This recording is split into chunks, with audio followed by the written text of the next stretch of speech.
Hi, my name is Benedict.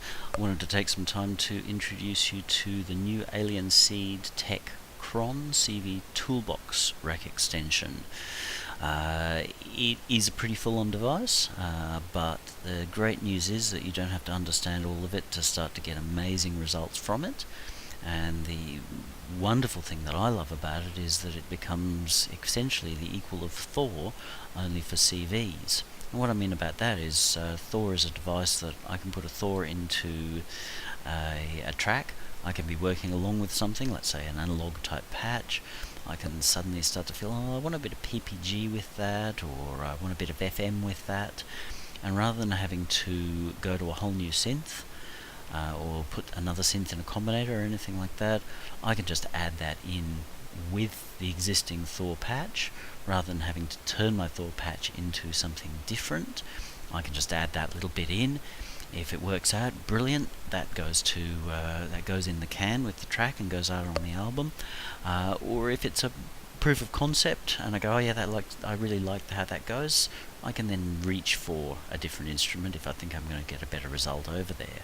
But it's the fact that I can do absolutely anything that I want to do within Thor that makes it such a versatile device. And Kron is the same, in that you can generate gates, LFOs, and then you can modify them in all kinds of ways. And it's not only the things that you create within Kron that you can modify within Kron, but you can fly in CV signals from anywhere else in the rack and modify them within Kron as well. So its versatility is immense.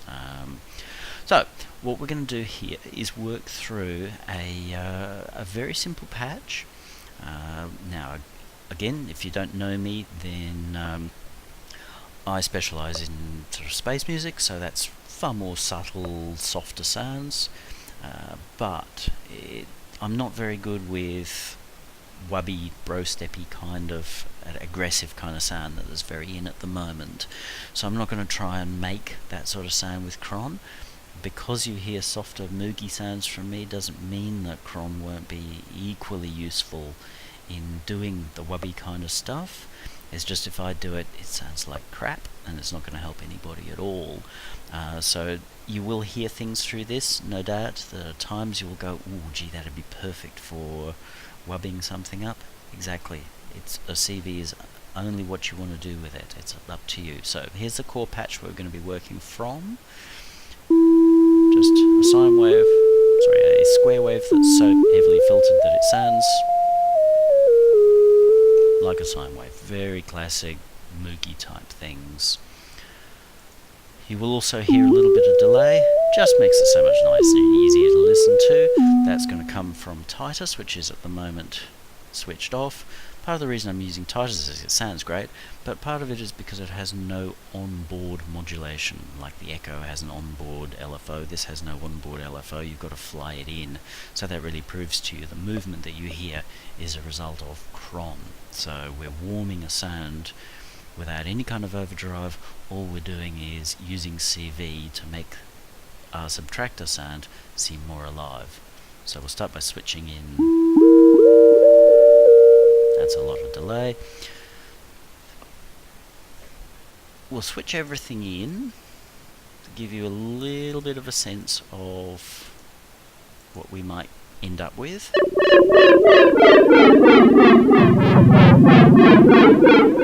Bit wild, bit over the top, but that is the very same patch that you've just been hearing.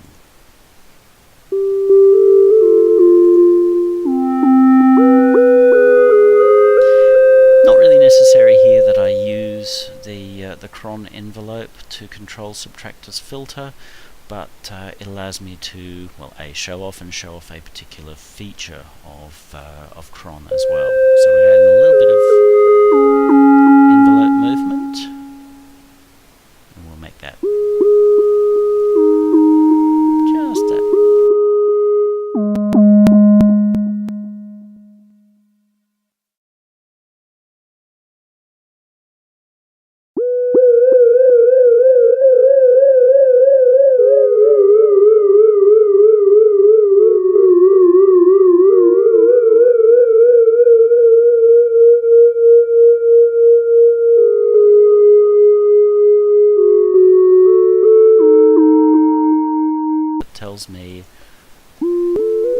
I've made a big improvement on the sound. Difference there is subtle, but in the mix suddenly that sound is warmer, more vibrant, more organic, more real. So that's just for the moment having Kron control Titus. This is open. We've got Kron set so that it receives notes. It's receiving notes for two reasons. One is to trigger this envelope, because if it wasn't receiving notes it wouldn't know that we've pressed a note and control that envelope.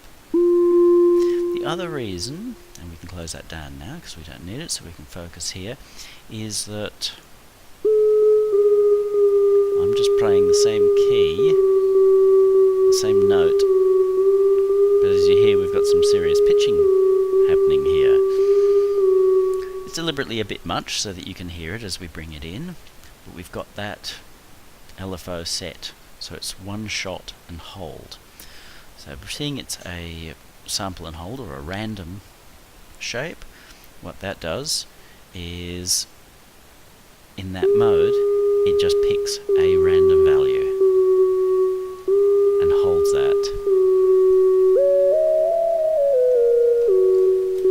until it gets a new note, because I've set this to be in a legato mode when I actually get the right option, legato mode, because we are doing mini moogie type things. So we will reduce the amount that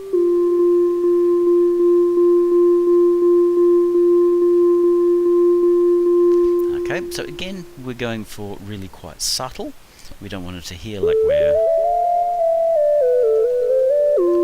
hitting a new note every time we start to play, but we do want things to move around so they're organic. Next thing we'll switch in here is some pitch movement.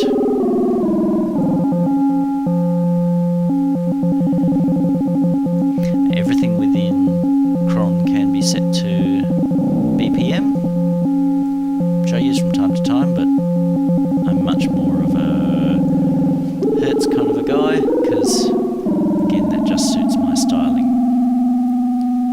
So what we're looking for here, just that little bit of movement on that sound.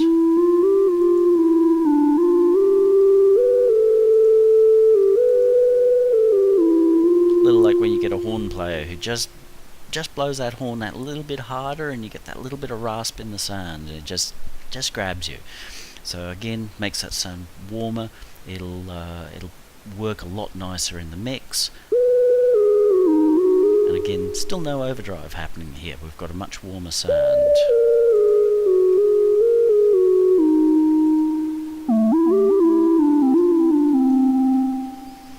Much more lively. Now, okay, we're going to spend a lot more time with this particular LFO,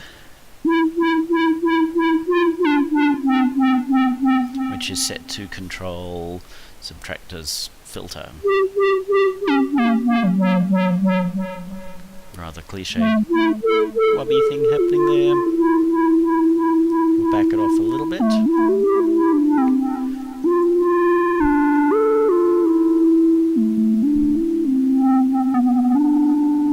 As you see, it'll go up really fast.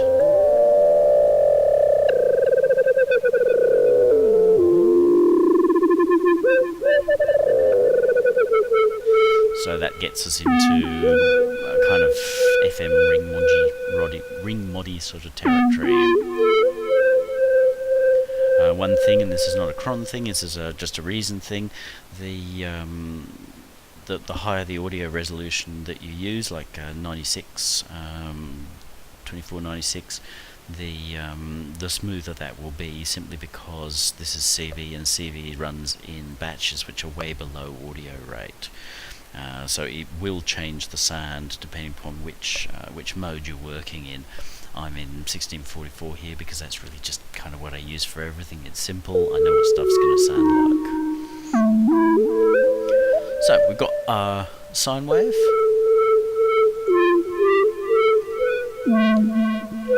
Now we can start to change what happens there. obvious things like just inverting it.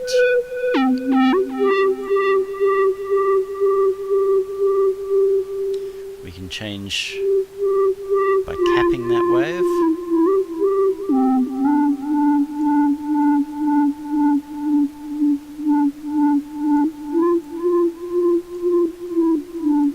Change the midpoints. Now notice how a lot of these knobs light up when they're active and turn themselves off when they're not. There's a lot of colour on here, which when you first look at it can kind of break your brain. Again, put that aside. After a little while of using things, you'll start to realise that those colours do attempt to guide you through what's connected to what, and also what's happening and what's not. We can adjust the mids, so that's the midpoint of our LFO. We can move it up or down, and of course with the bottom as well. So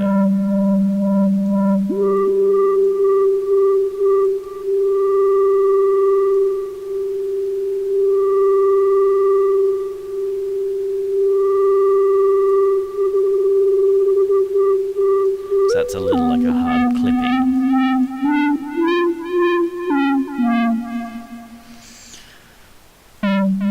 When we get into these control knobs down here, I will not pretend to fully understand them, but they allow you to warp the wave in all kinds of really amazing ways.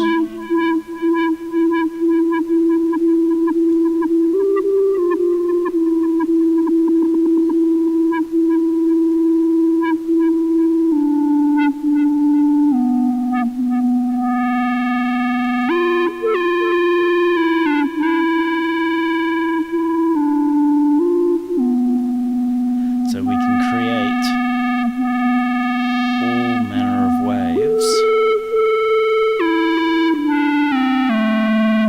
and they happen in real time.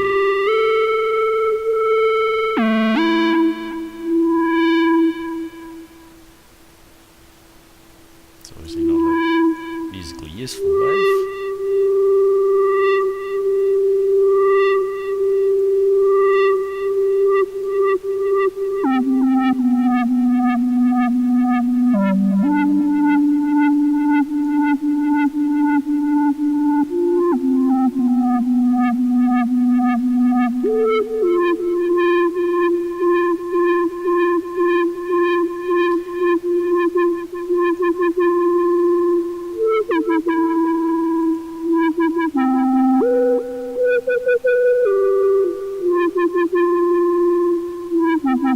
Now this strikes me as it would be very useful in a wubby type situation.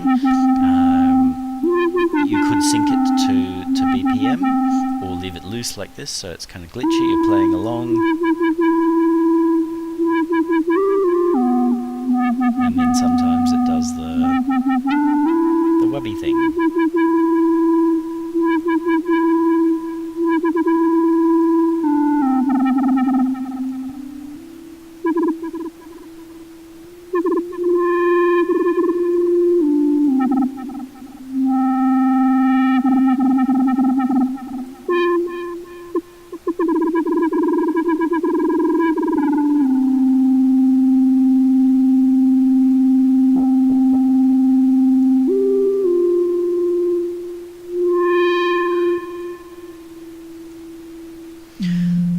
Can then get into, there are all these different mathematical functions. Ignore the fact that it's maths. Everything's maths, including music.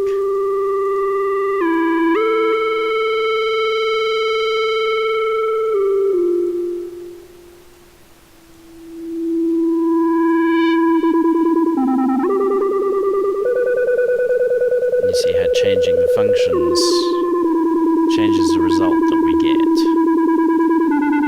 Now remember, this is still a sine wave. Move through different functions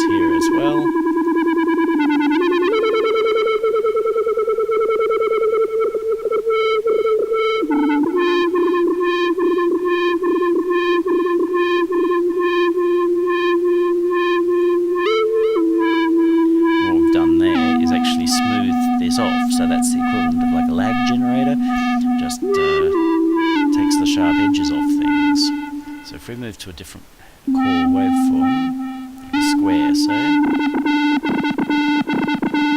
obviously those hard edges, if that's the sound you're looking for, absolutely superb. If that's a bit rough for you, as it would be for me, I've still got that sound, but I lose that coarse edge.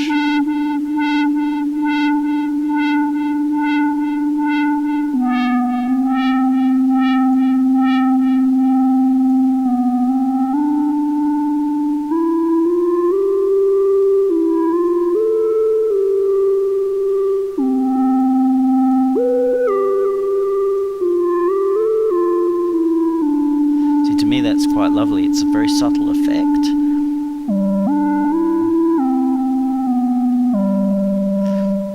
But because it's not consistent, as in it doesn't do the wub wub wub wub wub wub wub wub all the time, it moves around,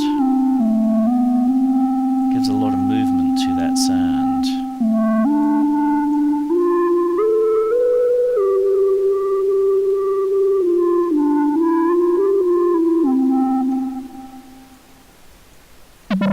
So different shapes will give you different results, and honestly, with a better understanding of the maths than I have, which is just going to come with taking time to play with it. It's nothing against the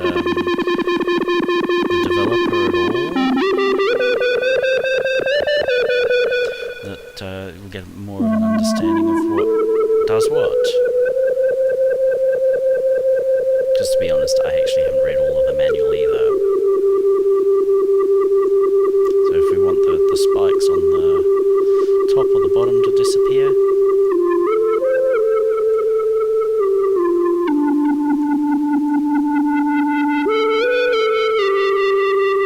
we can just control what we do there.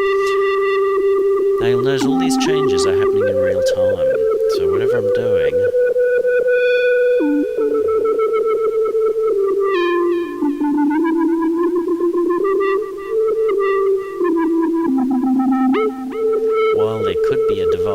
with a trillion preset sounds or shapes, the strength of Kron is that everything is morphable from one thing to another. So we've got that, and we might sort of say, well, I like that right now,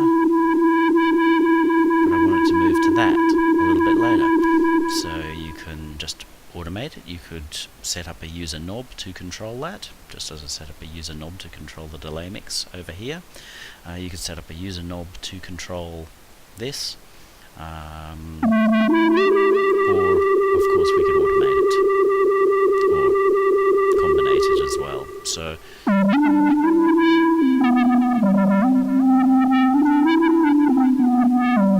or I can set up another LFO, or any other signal that's happening in here, to control that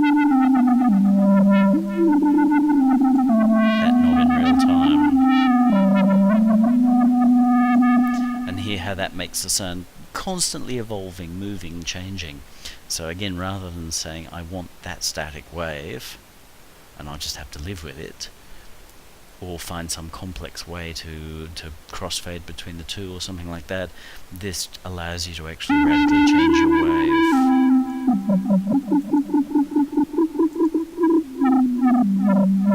Within one Kron.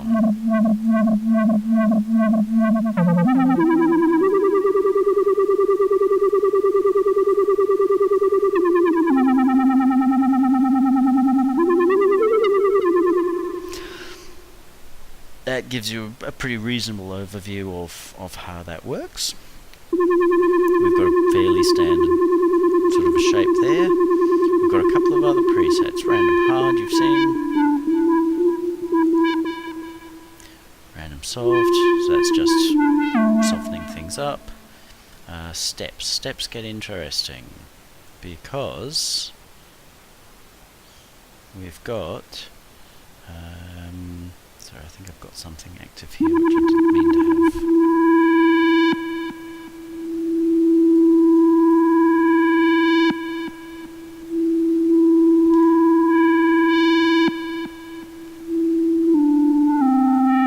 There we go, fix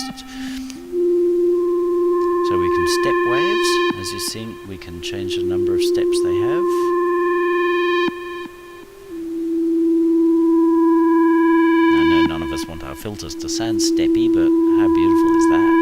Just those little bits of step.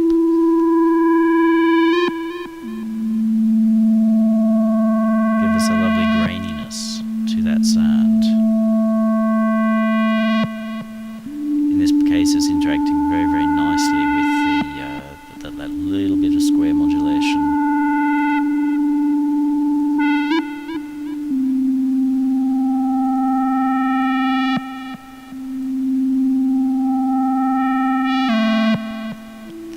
But you can also do all kinds of complex things. I'll give that a few more. So we can change the way those steps are worked out, how they behave. Again, remember you can sync all of this to BPM if you want. You can also make the waves unipolar, so they only go above the line.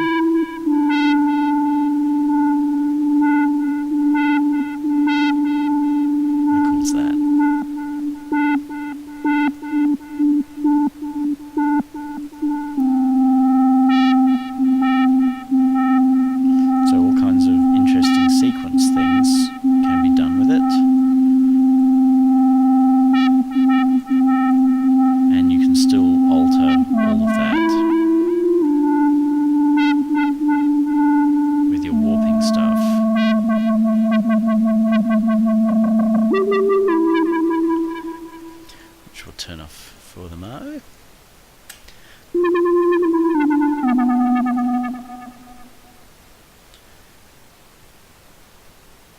So steps are really versatile in the things that you can do with them.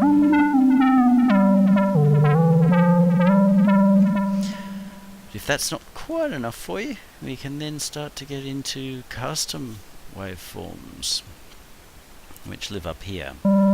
Here's one I didn't quite draw earlier.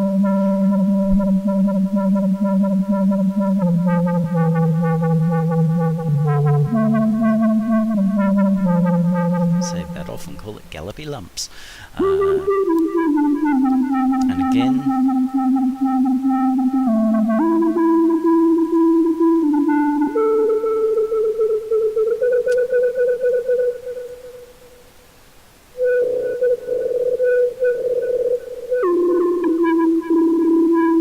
we can set those and fully modify how those behave. If I want that to be steps,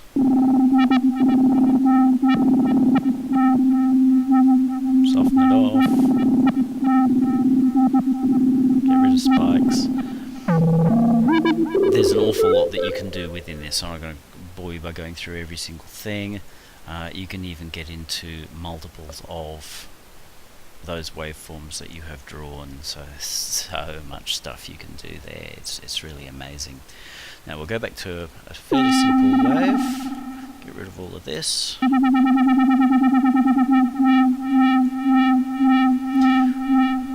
We've got the quants sitting over on the side. What the quants do is they're quantizers. We can switch that one to here, it's already on.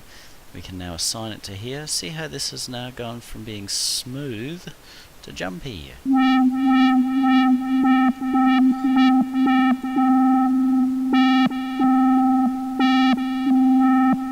So what you're actually hearing is a sample and hold there, which again can be free running or BPM. With a sine shape, probably not all that interesting. But now it becomes a lot more interesting because we're feeding it something unusual.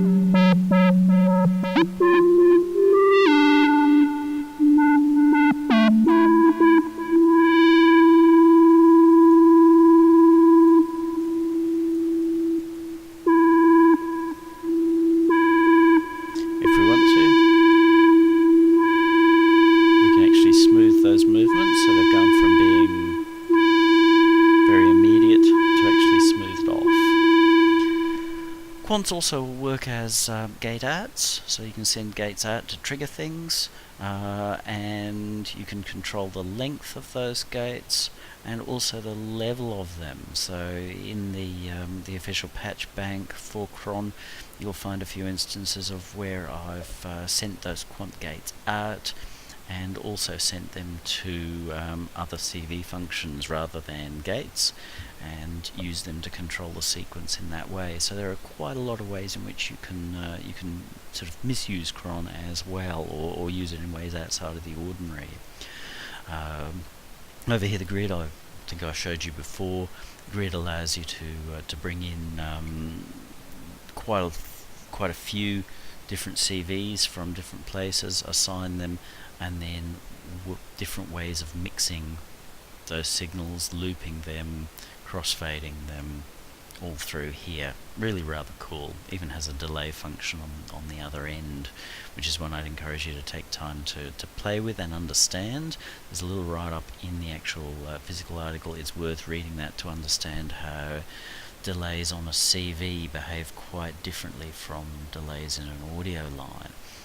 Because an audio line here, the delay just is added on in the way that you expect, but within a CV, which is kind of like one-dimensional, it doesn't have anywhere else to go, so you end up with a different shape than hearing those two CVs superimposed as you do with an audio delay line. But once you understand it, then again it's just another way to make even more interesting waves, or to actually have echoes happen, as long as you understand what you're doing with that. There are millions of options on here, little controls. Take your time with those. One thing that's very interesting, I did not get to play with enough when when Kron was being made, is the fact that it's actually got the ability to quantize two particular places. So we'll turn off that because we don't want that running. So what's happening is that wave 1 is now quantized to notes. So we could actually be using this, if we were sending out to pitch, we could be using this as an analog style sequencer. Really powerful, and like I said to you, you don't need to leave Kron if you're suddenly thinking, oh yeah, that sounds really chunky and sequency, but I've not really got control of those notes properly because they're out of pitch or whatever, rather than saying, oh geez, I've got to add in another CV that's going to pull those into workable pitches, and then I've got to try and work out what those pitches are and move them around until I get it right. You can just go, alright, I'm going to put this into pitch mode and go from there. It's amazing that you've got all of that all in the one box. Again, like I say, I'm not going to pretend to know exactly how that works, but it does work. It's there. One of the many features that you've got in Kron.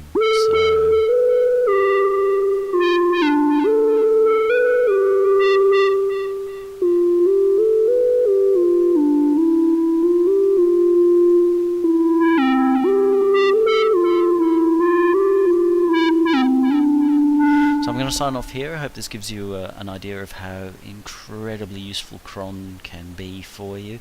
Again, I've mostly just shown you what appeals to me, which is the idea of using Kron to warm up sounds, to make them more organic. But you can use it for full-on Euro rack modular madness, and you can also use it for creating those really ugly, aggressive, wubby, bro-steppy kind of sounds that are in. You throw that onto really anything that's got a CV on it in the Reason rack, and you can make a hideous mess and be very pleased with yourself because it's super cool. Well, again, I'll sign off now. I hope you found this useful, and I hope to see you on my site again sometime soon.